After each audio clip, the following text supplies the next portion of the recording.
հարգելի փոխվարչապետ, հարգելի գործընկերներ, ձեր քննարկմանն եմ ներկայացնում Հայաստանի Հանրապետության վարչատարածքային բաժանման մասին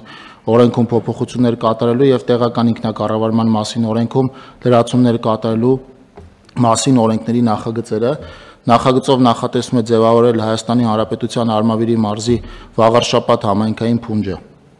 Փնջում ներառվում են ներկայիս Վաղարշապատ եւ Խոյ համայնքները վերջիններիս կազմում ընդգրկված թվով 19 բնակավայրերով։ Այս քայլով կառավարությունը ապահովում է վարչատարածքային բարեփոխումների հետագա ընթացքը, ինչին կհաջորդի արդեն լիազորությունների ապակենտրոնացման գործընթացը։ Նախագծով նախատեսվում է միավորող համայնքների տեղական ինքնակառավարման մարմինների լիազորությունները դադարեցնել եւ միավորված համայնքի տեղական ինքնակառավարման մարմինների լիազորությունների ստանձնման համար սահմանել ժամկետներ, ինչպես նաեւ Վաղարշապատ համայնքում նշանակել համայնքի ավականու ընտրություններ, որը նախատեսվում է անցկացնել 2025 թվականի նոյեմբերի 16-ին։ Խնդրում եմ հաստատել։ Հարցեր, հարգելի գործընկերներ։ Պարոն Խուդացյան, իսկ այս օրենքների նախագծերը անցումային ժամանակահատված կամ կարգավորումներ նախատեսում են, մասնավորապես խոշորացված համայնքում բյուջետային գործընթաց սկսելու համար կպահանջվի որոշակի ժամանակ եւ ենթադրաբար 2026 թվականին տարին պետք է մեկնարկի արդեն խոշորացված համայնքի ֆինանսական պլանով։ Ինչ կարգավորումներ են նախատեսվում կամ պրակտիկայում ինչպես է դա տեղի ունենում։ Հիմա առանձին երկու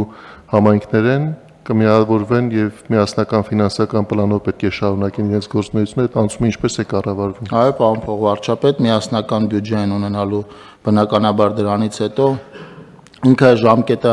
համընկնում է տարեվերջին, պիտի ասեմ, որ 2021 թվականին մենք միավորման ավելի ուշ, այսինքն դեկտեմբերի 5-ին միավորման օրինակներ ենք ունեցել։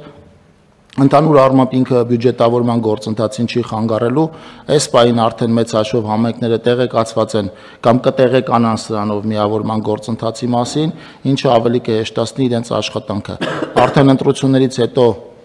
երբ նորընտիր ավականին ուրեմն իր լիազորությունները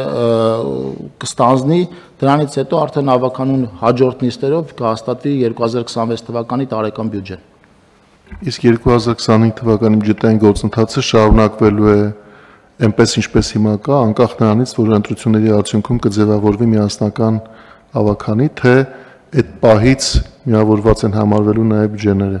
Այդ պահից միավորված են համարվելու նաև բյուջեները, բայց մեծ հաշվով ինքը ժամկետը, քանի որ համընկնում է տարեվերջին, որպես այդպիսին արդեն հիմնական ծախսային մասը ավարտված է լինելու եւ բացի աշխատավարձային որոշակի վճարումներից եւ այլ ոչ մեծ ծավալ զբաղեցնող վճարումներից, այլ ավելի լուրջ խնդիրներ չեն առաջանա։ Այլ հարցեր։ Հարցեր չկան, ովքեր են դեմ։ Հա, կուզեմ առիթը օգտագործել նաև ներկայացնել միավորման նպատակը, ինքը մենք Վաղարշապատ համայնքի դեպքում նախկինում Վաղարշապատը միավորված է եղել Էջմիածին քաղաքով եւ ընդամենը մեկ գյուղական բնակավայրով։ Ժամանակը ցույց է տվել, որ այդպիսի փոքր միավորները արդյունավետ չեն կառավարման տեսանկյունից, որովհետև մեր նույն դոտացիոն համակարգերը նախատեսում են բազմաբնակավայր ուրեմն համայնքներին ավելի մեծ հատկացումներ եւ այս ստեղծված իրավիճակով պայմանավորված մենք վերամիավորումներ ենք անում, իմիջիալոց վերամիավորման process-ը միայն այս դեպքով չի եւ առաջիկայում էլի այդպիսի արդեն միավորված համայնքներ կմիանան իրար, ասեմ, որ 2015 թվականին է ընդհանուր առմամբ միավորման գործընթացը համայնքների մեկնարկել եւ 2016 թվականին արդեն անցկացվել են առաջին ընտրությունները 3 համայնքներում այդ ժամանակ Տաթևում, Թումանյանում եւ Դիլիջանում։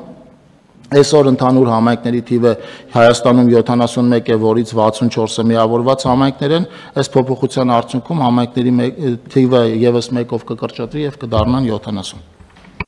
Շնորհակալություն, պարոն Խուդացյան, քվեարկության է դրվում զեկուցվող հարցը, ովքեր են դեմ նախագիծը հաստատելուն։ Դեմ չկա, նախագիծը հաստատված են, հարգելի գործընկերներ, օրակարգի հարցերի քննարկումը սպառված է, նիստը ավարտված է, շնորհակալություն։